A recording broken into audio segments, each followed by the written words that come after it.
Hello, and welcome to Blue Cup Chronicles, where we talk about everyday life situation and simple common sense. I'm your host, Shonda. And I'm Tan. And Jen, unfortunately, is out celebrating her anniversary. Hope she is having fun with her and her husband. But Happy we are still about to blow your mind. So, Tan, what is in your cup tonight? I got a little yak in my cup tonight. I know that's right. I just got, my regular peach tea. I love my tea. I ain't gonna leave my tea alone. Okay.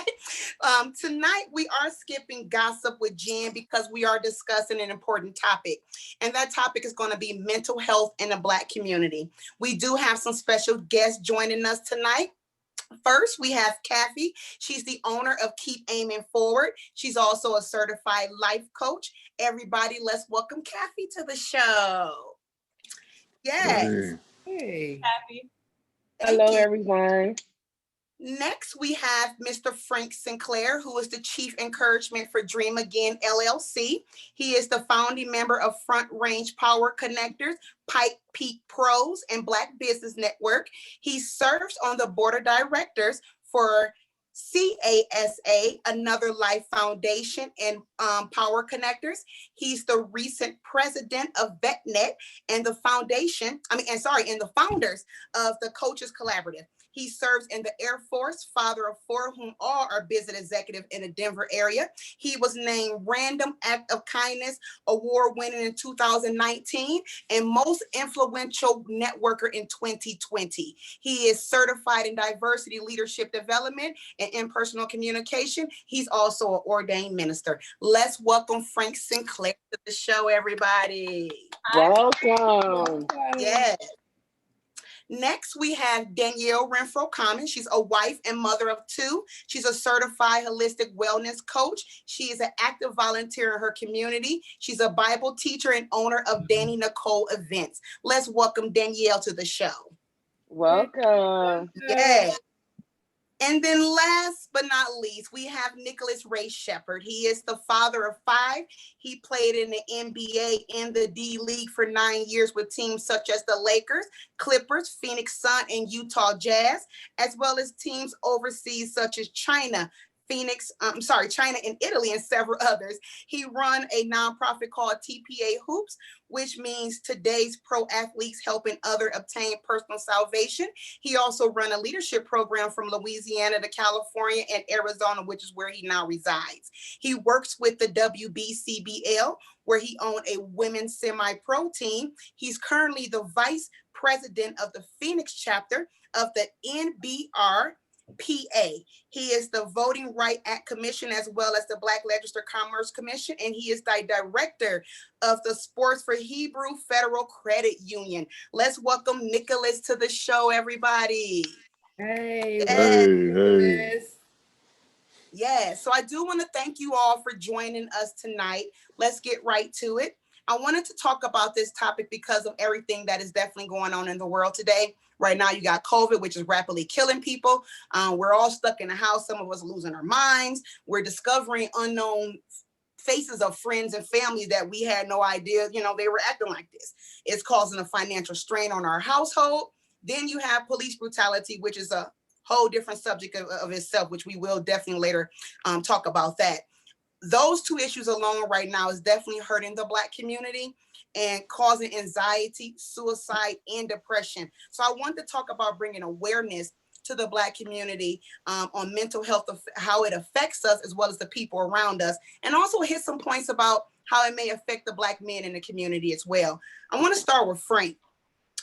Frank, do you think in a Black community it's often difficult to acknowledge psychological problems, and if so, why? I do. I just particularly among men.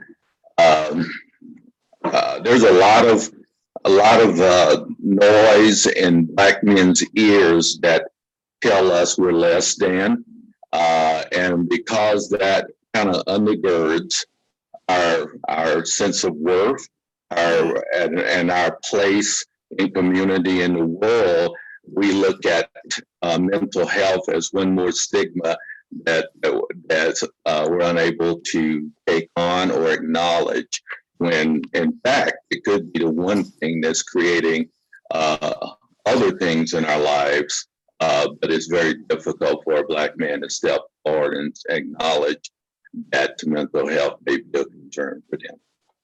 Absolutely, absolutely.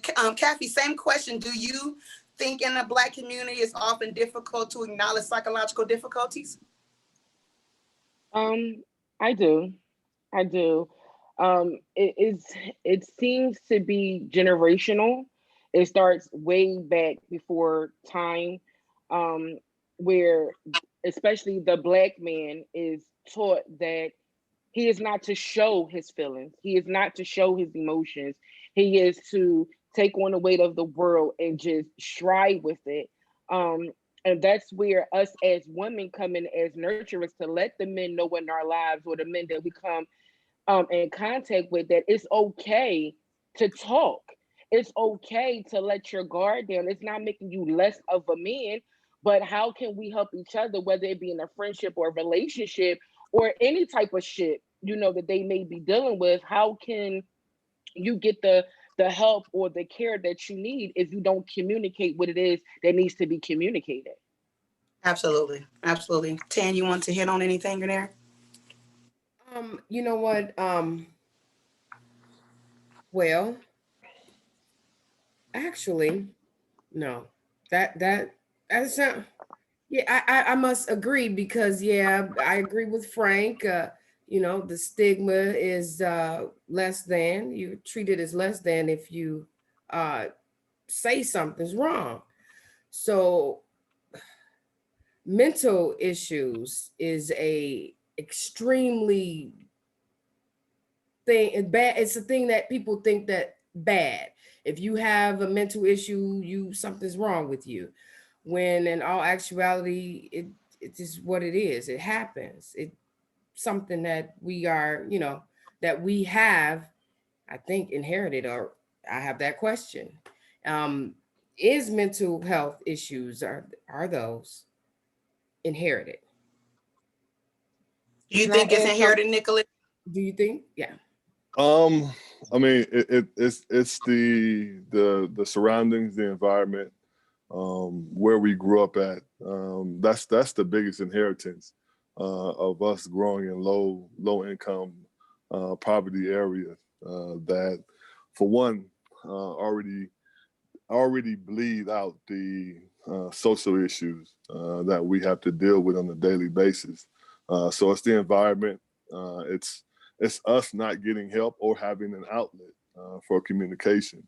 Okay. I know back in our day that as warriors, before all this happened, we had our own sit downs and conversations where we had those times where we can digest the information, or even just to get out what's troubling us, and have those safe spaces.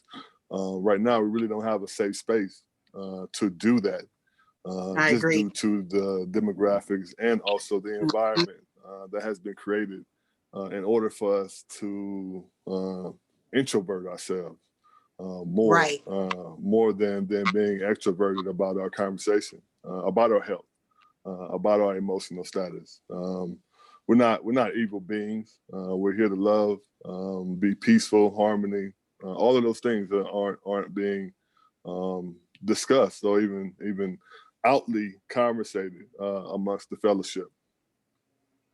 Gotcha. Kathy, you wanted to add something else?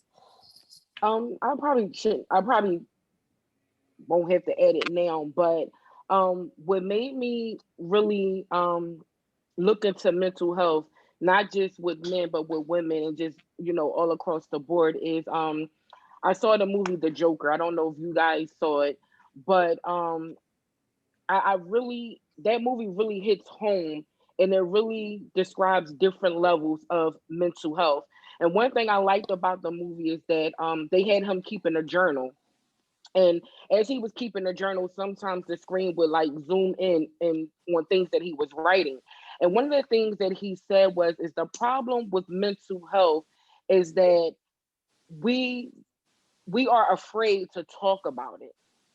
As you said, Tashonda, the moment someone say, "Oh, I'm dealing with mental issues," or you diagnose from a doctor and you share it, is, "Oh, they're crazy. It's not so much that a person is crazy, it's something that led up to this breakdown of this mental health, and as Nicholas said, sometimes it's because men especially don't have that outlet. The men of today is so much different than the men from back in the day. You can't trust nobody nowadays because you don't know if it's going to be used against you. And women too, you don't know if it's going to be used against you, if it's going to be thrown back up in your face. So when you don't have an outlet to talk, it's like, where do you go? What do you do? So, Frank, you brought up the stigma. Do you think Black men hold beliefs related to stigma, psychological openness, and help seeking, which turn affects their coping behaviors?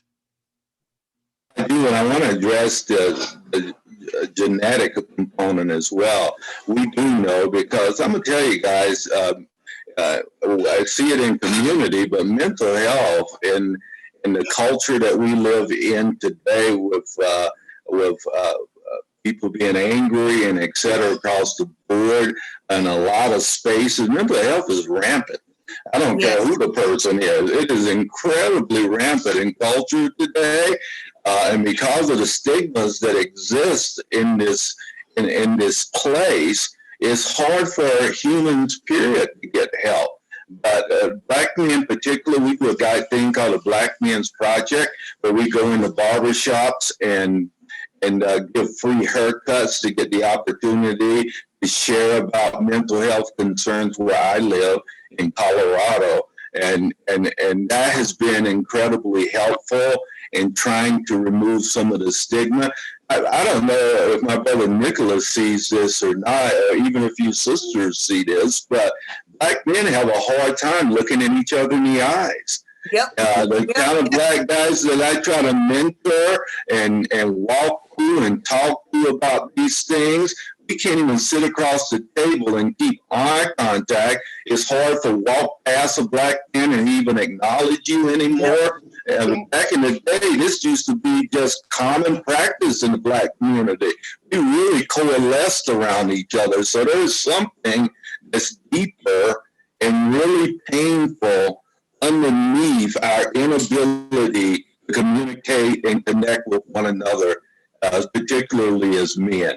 And I know you guys feel it big time, because we're not connecting, and it is really, really painful to me. Absolutely. Danielle, same question for you. I agree. Y'all speaking a word, because I agree with what everyone said. But when Frank talks about the stigma, there are stigmas. Those stigmas are not they don't come from weird superstitions. They're not unfounded. Systematically, the Black men, just period, the Black race, but let's just talk about Black men. Look at what historically they have went through. And I'm not just talking about slavery, because I don't like when people just go slavery as if it stopped there, like we got free and then all of those issues were done. They don't trust the system that we're in, because it's been on their necks. And if it hasn't directly been on, say, maybe like Frank's neck, like it hasn't, but then his father, his grandfather. And so then it goes back to what Kathy was saying about being generational. We don't even trust the outlets that we might have. Like Nick said, there used to be a safe place, right? And like with me, when it comes to like my family, I got white people in my family, biracial people in my family. But what I asked you, Shonda, when you had this podcast, I said, are there going to be any white people on there? Because I don't want to hear their opinion on this issue when we're talking about our community.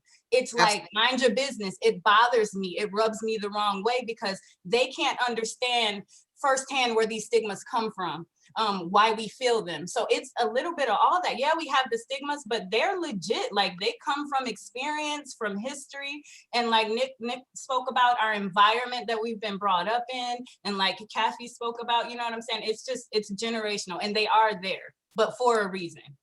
I'm glad you brought up the environment, Danielle. Do you feel like a person culture play a role in every aspect of their life, including mental health? I think that initially, yes, I do feel like you can learn, like as you grow older, you can learn. And if you have the perception, then you can see, like I was raised in a single parent, low income household. Now I'm married. And so just for example, even with marriage, I believe in like submission and the order of things. But man, that was hard for me to even take my husband's opinion at first, because I was raised by a single mother. It's like, what? No, we doing this. But then I learned, like, well, if you work with this man, teach him what you know, let him teach you what he knows. And if you work with him, y'all good. Can't nobody stop you. I saw that through experience. I had to learn it, but I had that perception. Another thing I was thinking of is like when I listened to what Kathy said about generational and what Frank said, like, it's crazy because there's two different types of people. There are people with perception and the ability to see outside of themselves, outside of their culture and their experience, and they can learn and they can change. And then there are people who it's so deeply ingrained in, they are not even aware of the fears that they have when it comes to like expressing. They don't even know why they behave, how they behave, and they don't have the ability to even see that. And so, yeah, I do believe, like, you know, the environment, your culture plays a big part, but your culture doesn't have to hold you hostage. It just depends on what your emotional IQ is and what you're able to perceive and then change. Absolutely. Nick, I want to hit with Nick, because I want to hit with you, because I know you are in the sports industry, and there's a question I have with that is in that industry, does the Black men there seek mental help due to like maybe feeling constantly judged all the time or constant competition with others? Or is it the same stigma where they still won't go seek the help as well? They'll just sort of deal with it? I mean, they sort of just deal with it. There's not really any specific counseling, you know, pertaining to the mental health side. Because again, once you come into, you know, your contracts or within the league or whatever, I mean, your main focus is performance. And your identity. You're only focused on your performance and what your public identity is. So if you do have any of those mental issues, which a lot of the players have and do over the years, have killed people, they have just due to the pressure of that transition from not being being the light to being the light, where everybody is wanting to get a piece of you. And being that we haven't been raised like that, or even open-minded, you know, being able to open and conversate and to be somebody else in front of the camera. You have to be, they teach you how to be somebody else and hide all those things behind you. Once the lights is on, you got to be perfect and crisp in what you're doing, and you can't have any faults or mistakes while you're doing those things. So again, I was writing down some stuff while you guys were talking. Identity crisis. We have an identity crisis because first of all, we don't know who we are exactly. Yep.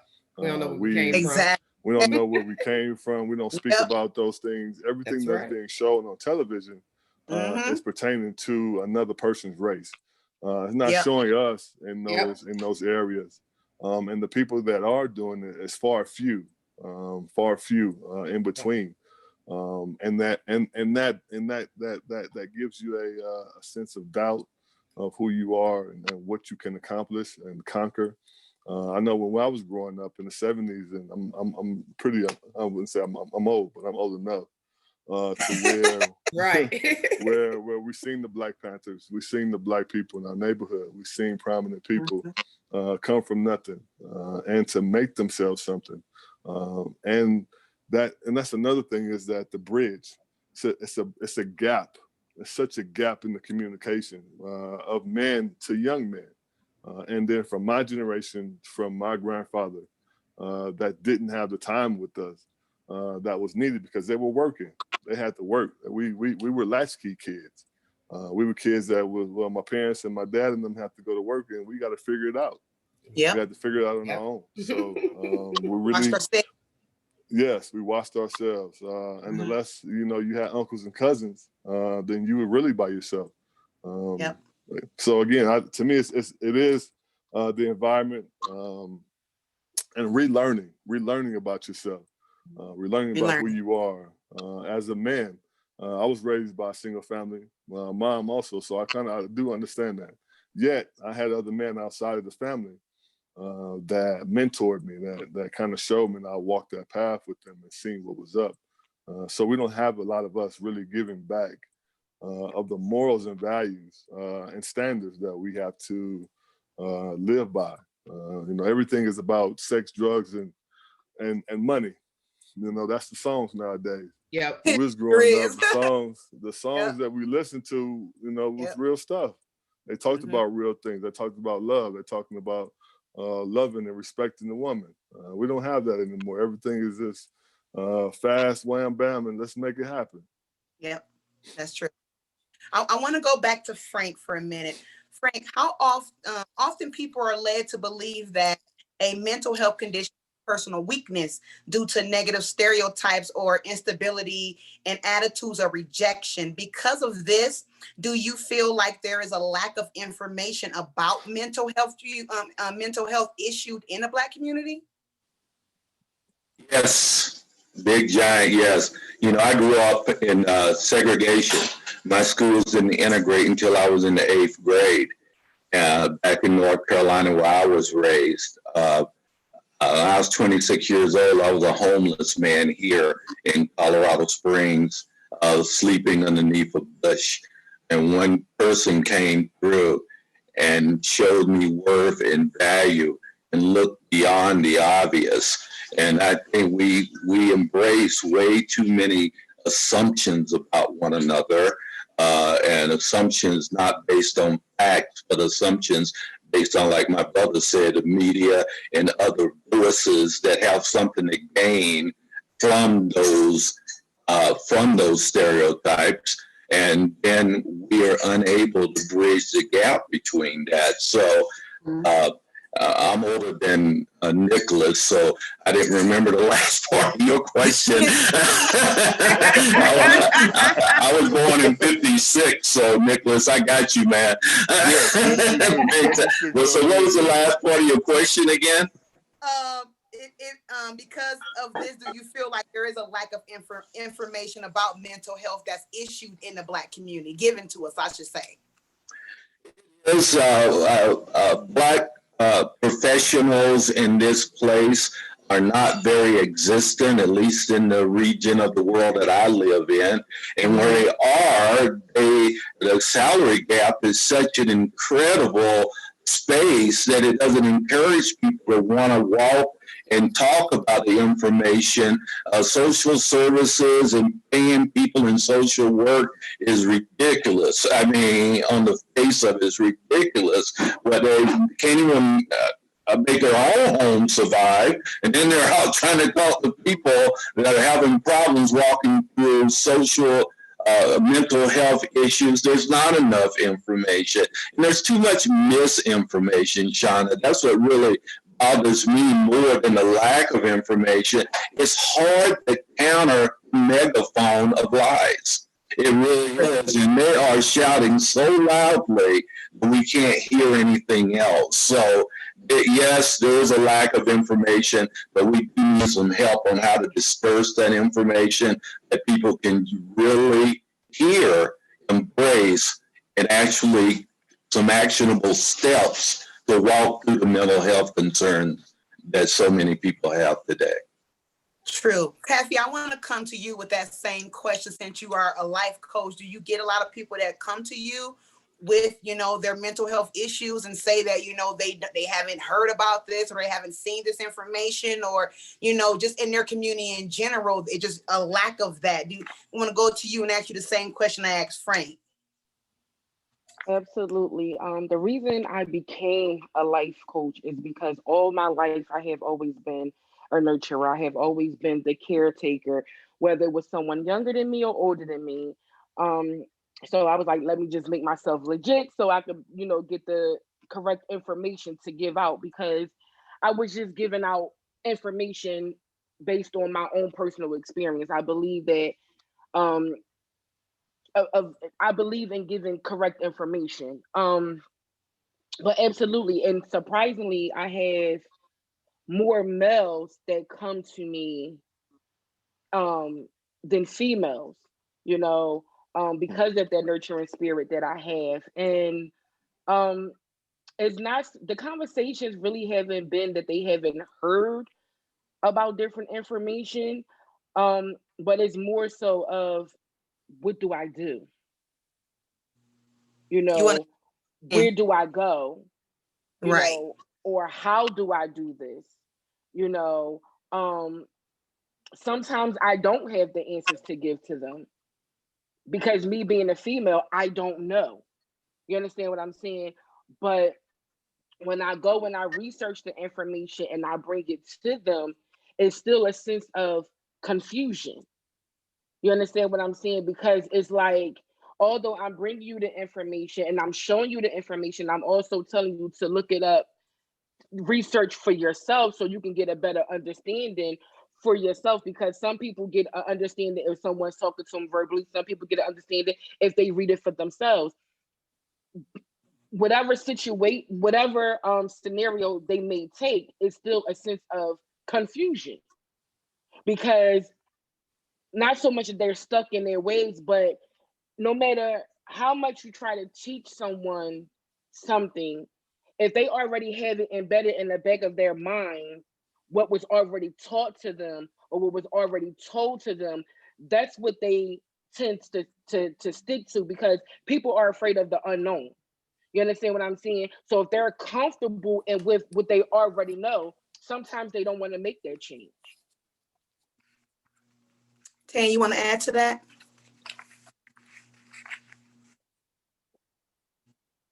Tan, did you want to add to that?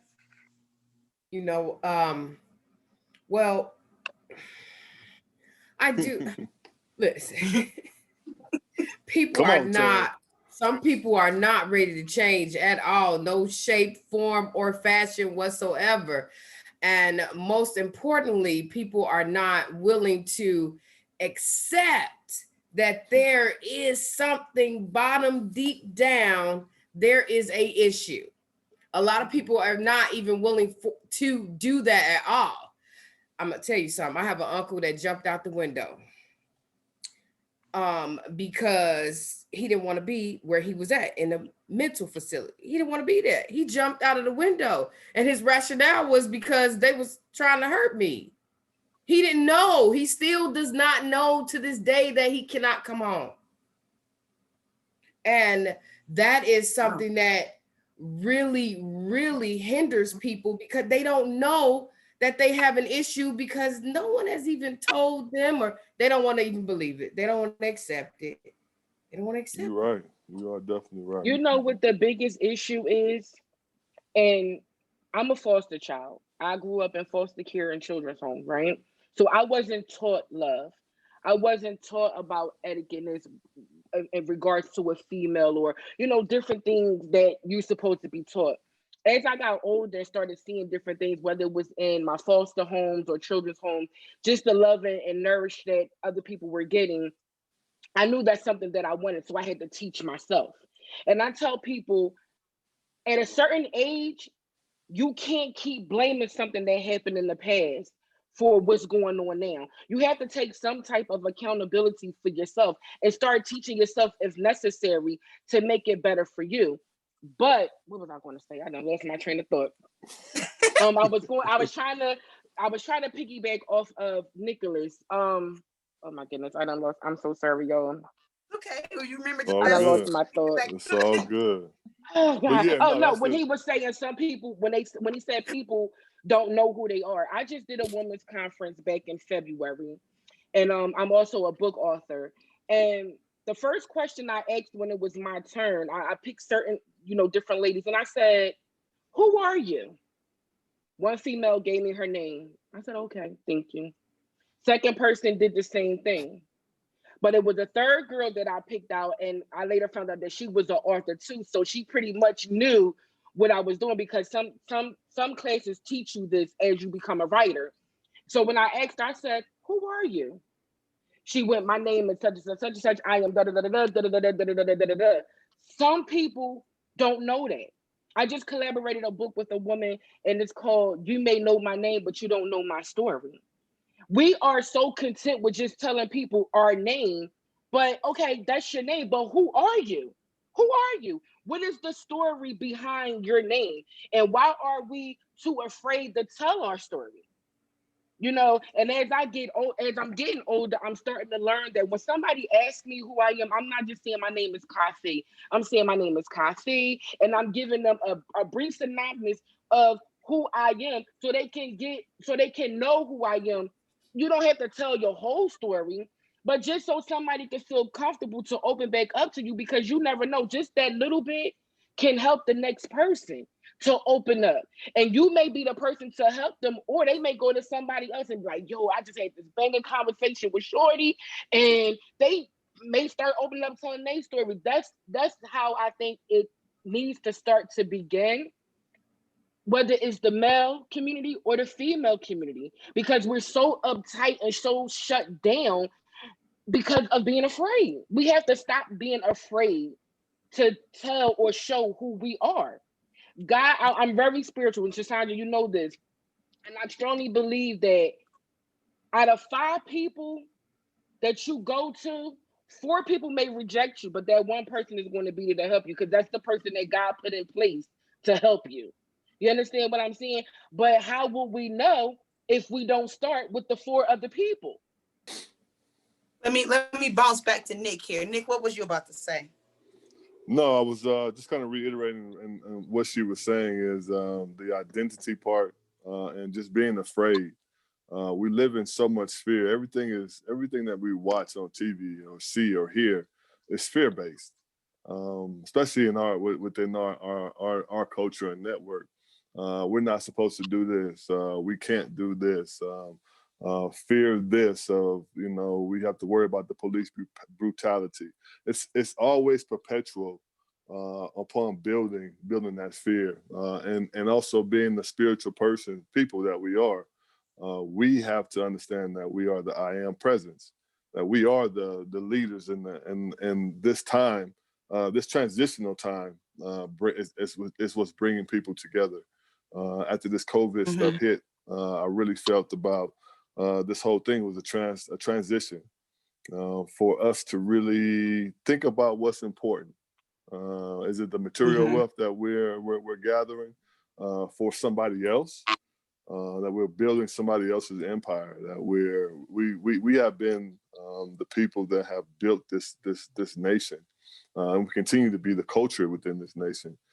Yet we're still the lower half of the totem pole. On the financial, economically, and also socially and emotionally. We should be more thrivers, and more people having these conversations about our health, our mental health, our financial health, our physical health, what we eat.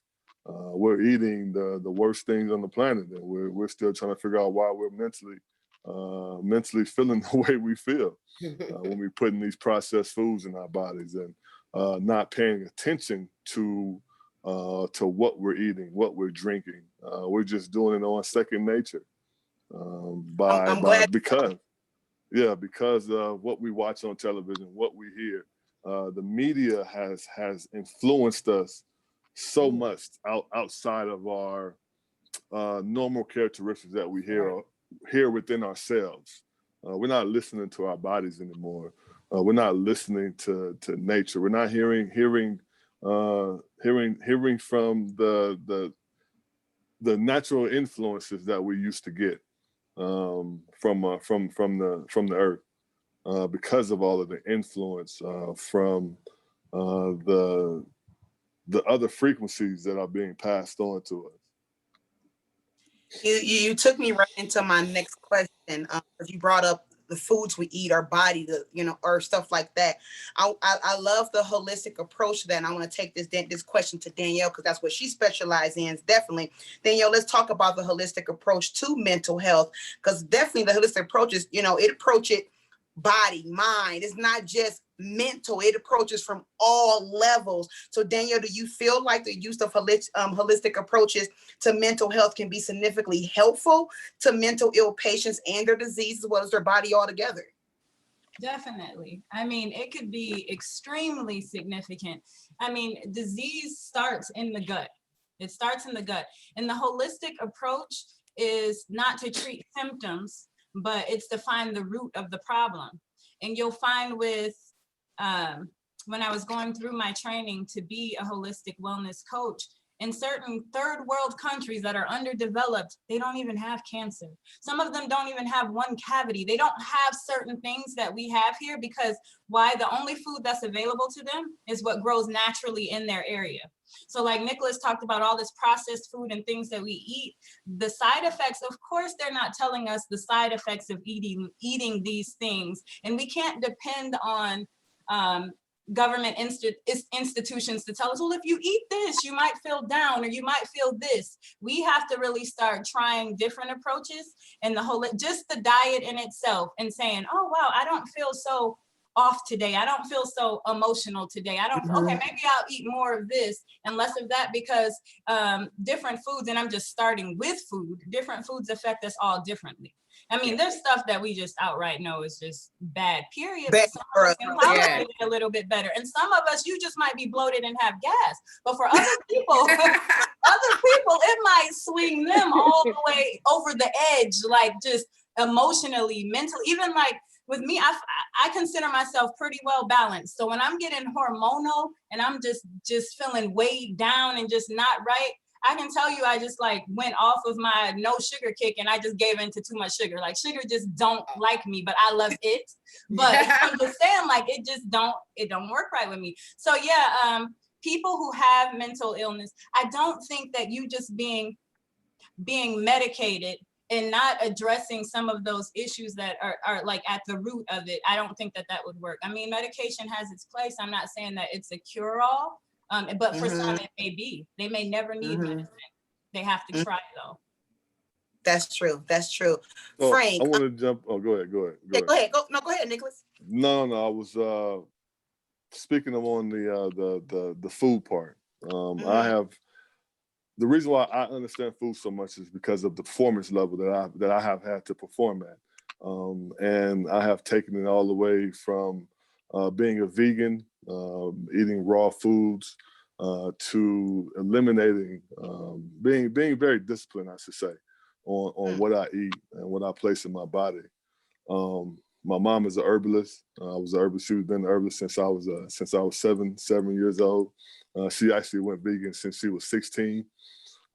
So the fact of what I know and what I've seen and actually done it myself, it is the foods. The food changes everything in you. It's what you drink. Are you drinking enough water? Are you drinking more sodas or any carbonated drinks? And it plays a factor. It really does. As she said, your gut. Everything comes in. Your gut is basically your other brain. If it's doing too much functionality of digesting or this processed foods or those meats, it's not doing its optimum level or what it's supposed to do, as gathering and circulating the nutrition through your body. I've seen my brother get healed from the foods that he's eating, from having 5 gunshots and being paralyzed. Wow. By just going vegan, and also building our own brand of strictly vegan soulful foods, where we don't cut the cost of the flavor, yet it's all plant-based, where everything happens through that. Again, it's a choice, and it's something that our discipline of our mind and mind, body, and soul, with all those components, you have to work on all 3 of those at one time. Absolutely. I agree totally. I know Kathy talked about her being in foster care and stuff like that. Frank, I want to come to you with this. Research shows that the exposure to violence, incarceration, and involvement in the foster care system can increase the chances of development of mental illness. Do you feel that is true? And if so, why? Shonda, I don't have much experience there, to be perfectly honest with you. With the foster care, being on the board of directors of CASA, we advocate for kids that have been abused and neglected in the court system, is what that organization does. So seeing it from more of a professional point of view, not really being in the trenches of children that are that way, even though we were raised in poverty ourselves. But fortunately, we had parents that stayed around, even though it was traumatic and all those things, but at least they were there, right? So that was helpful. So I'll hand off that question, Shonda, to someone that's probably more qualified to answer. Kathy right there, since she was in the system. Same question for you. You know, it shows that exposure to violence, incarceration, and involvement in the foster care system can increase the chances. Do you believe that that's true? And if so, why? Absolutely. Because I'm a product of that.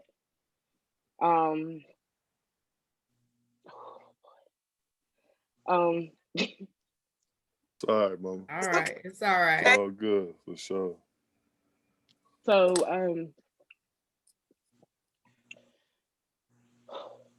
okay, I'm together. As I was saying, yes, I'm a product of that. I went into foster care at the age of 8. Two situations brought this into place. One was I was molested. That turned into penetration. Wow. And then my mom tried to kill herself. So I experienced my first trauma at a very young age. Because I was the oldest child, dealing with a mother who was an addict and everything else that was going on, I became numb at a very young age, to where I just took what was done. I was in foster care, basically from the age of 9, because they tried to place me with my grandmama at first, and that turned out to be a whole different situation, a whole stressed out situation. So they actually placed me. So I was in it from the age of 9 officially until I was 15. I actually got adopted at the age of 15, but in the process of getting adopted, I graduated from high school. So I was eligible to go into an independent living program. And I chose that instead of going to live with someone because of all the things that I have already gone through. And as I got older, I became very violent, not intentionally, you know. Most of my stuff was because of me being overprotective. I would gain friendships and relationships, and if you hurt them, it was like you hurted me. So I did something to lash out, thinking I'm protecting you, you know, or if something happened to me, I did something to lash out, thinking I'm protecting myself, which led to me being arrested. Oh, my story. Yes, it can play a major part. Gotcha. I didn't actually start getting help until last year when I finally had a real bad breakdown. And last year was the first time I've learned about what trauma was. When you hear trauma, people think a car accident, something to that nature, you know, but trauma is a whole list of things. Yes, it is. That goes under trauma, you know. And I learned that because I was molested, because I was abused physically by my mom, physically within a relationship, dealing with death, you know. I've been shot, I've been stabbed, like, you know, that's all trauma. Wow. But when you don't know what it is, you can't get the help for it until sometimes for some people it's too late. And you think it's life. You just think Right. it's life. You dismiss it as this Right. is what's happening in my life. Right. And surprisingly, even with my background and my history, you know, I was a teacher. I was in the Army. I was in the Army Reserves. I was a teacher for 4 years. I worked with the FBI. I was a police officer for 2 years.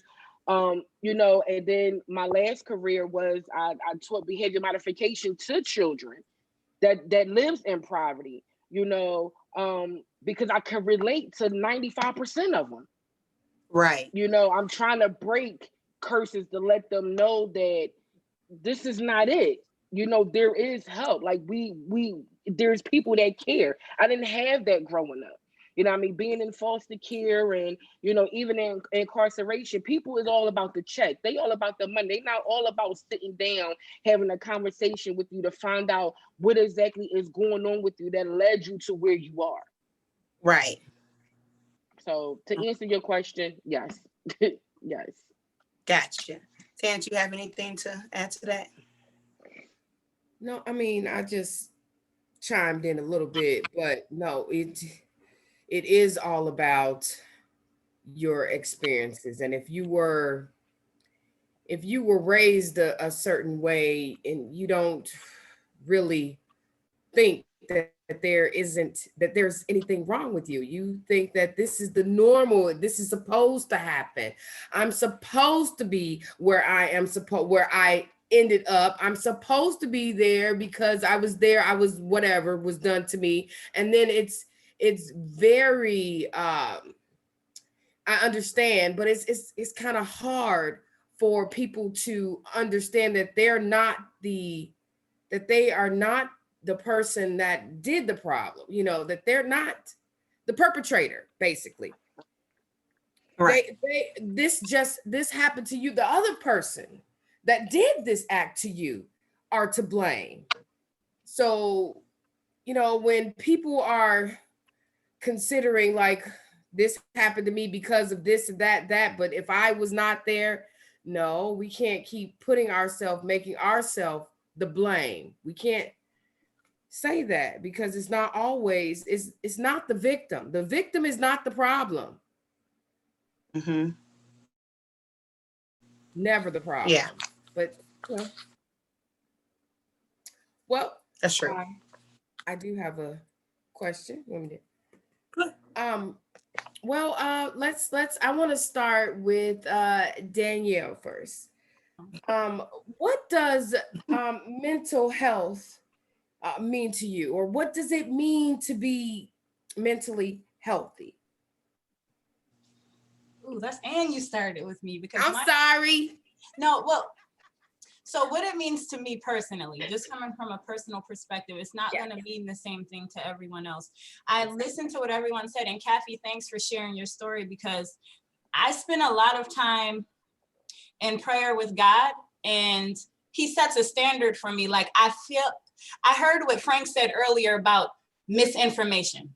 There's so much misinformation in the world put out through the media.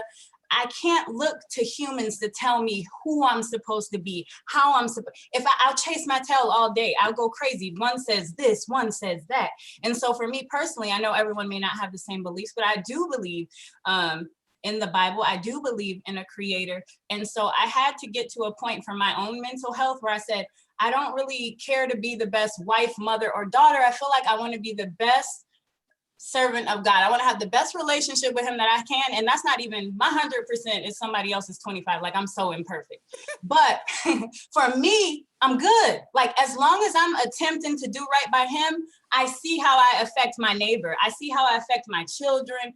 Everything. It's just this, I don't know. I put out good, I get back good. When it starts being and so that's how I stay mentally balanced, period, point blank. If I can look to God and see that like he sees me trying, attempting, I don't even care how many times I miss the mark.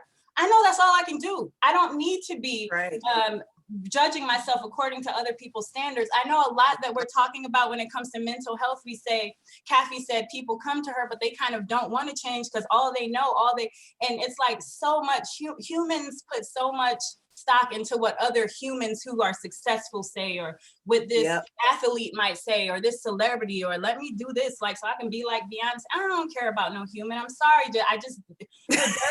We're dirt, we die, and we can't bring ourselves back from the grave. So for my mental health, I have to leave trying to impress any human out of my everyday life, and it works for me. Now, for other people, I don't know. I really wouldn't know what to suggest to another person because I'm modest in that. I feel like I can give my opinion all day. I can tell you practical things like when it comes to the holistic approach, like Nicholas talked about how you eat or whatever. But when it really boils down to your mental health, and if you do have issues with your mental health, you are going to have to be able to sit down and find out what's going to work for you. Don't let somebody else tell you, because they're not going to deal with the consequences or whatever the case may be. You have to do some self-analyzation. And I really pray for those who don't even have the ability to look deep within and see what they need. That is true. That is true. Kathy, you want to add to that? Here we go. You just trying to make me cry tonight, huh? Not really, but actually, I really don't. At the end of the day, you really have to do self-reflection. You know, you have to learn yourself, even if you got to start over every time. It starts with you. No matter, it starts with you. You know, as Danny said, you know, people can tell you stuff all day long. You can see stuff on television all day long. You can see stuff happen around you all day long. But what are you going to do for you?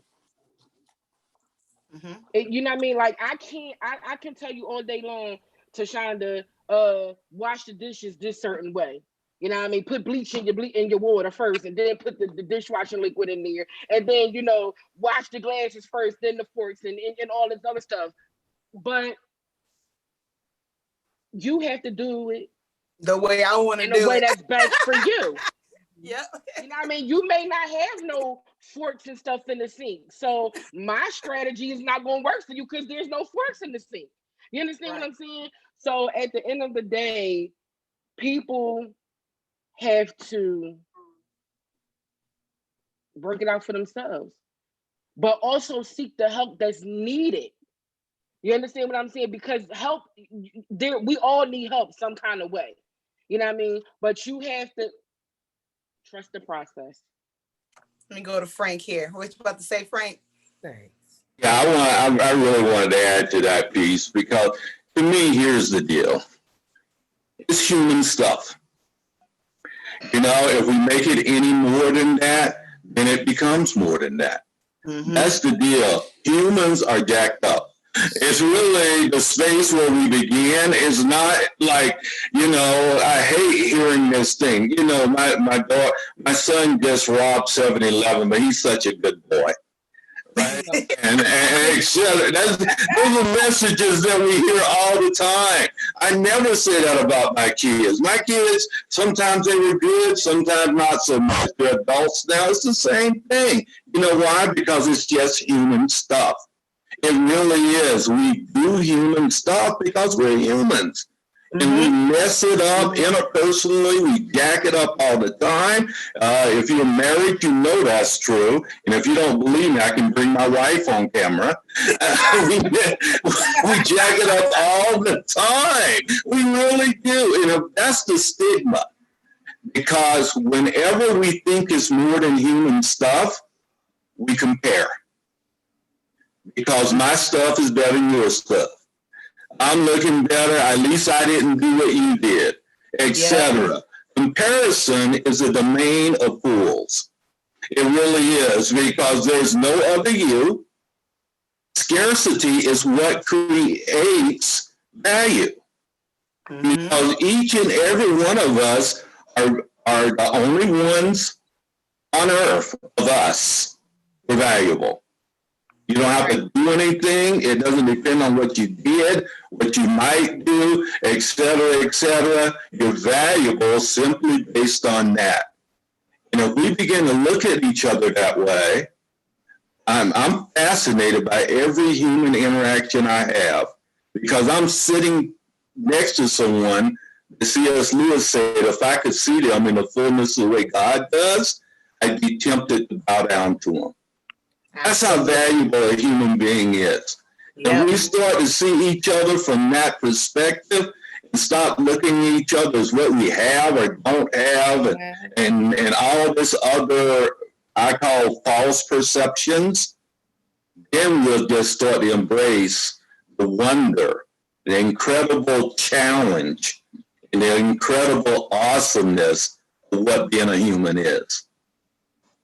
Absolutely. Nicholas, you want to answer that question as well? Yeah, for me, it's mind, body, and soul, and your spirit. Right. You have to work on all. You have to be aware of all of those areas of your life. And I've always professed that if one area isn't going well, and if you're a business person, it's the reason why, because you're not doing well personally inside of yourself. And being able to understand, again, going back to the identity crisis, we are all made in His image, wonderfully and likely made. So how do you portray that? Individually, we're all individuals, yet we are a part of a collective, collective mindedness.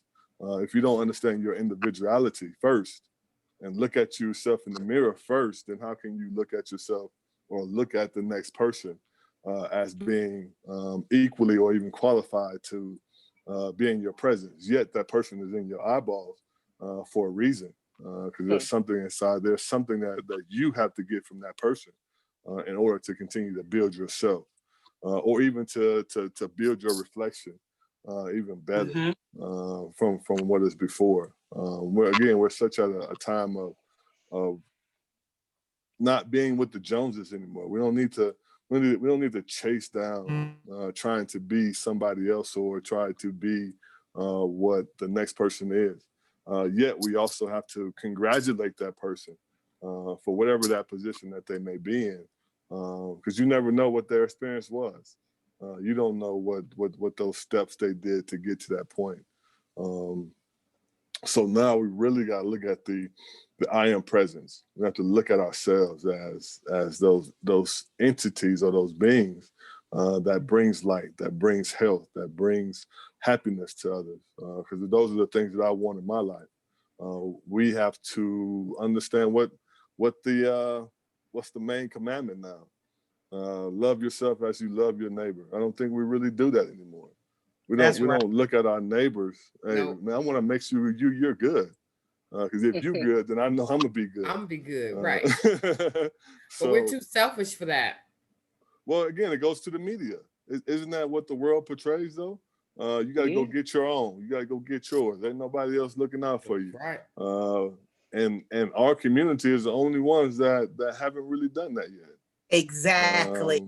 Everybody else's community is doing that for their community. That. Yes. On an economic and social basis. Yeah. We're not helping people move into homes and, hey, you know what? Let's get through this social issue that you're going through. Nope. Let's get you through this emotional issue so you can be the person I know you can be. As Mexicans do it. Out either. It's like some of us is for ourselves. So yep. So selfish. Yep. True. I mean, we have acclimated ourselves to the colonized way of what's going on. True. What they do is and we do it 10 times better. They gave us a little bit of what they do, and we just took it and redid it and made it into ourselves, and left the path of how we did it. Totally about how we treat each other. That's right. Yeah. All right. Well, you know what? Thank you all for tuning in. Join us on Saturday, October the 24th, 6:30 Eastern Standard Time, where we will discuss Black Lives Matter.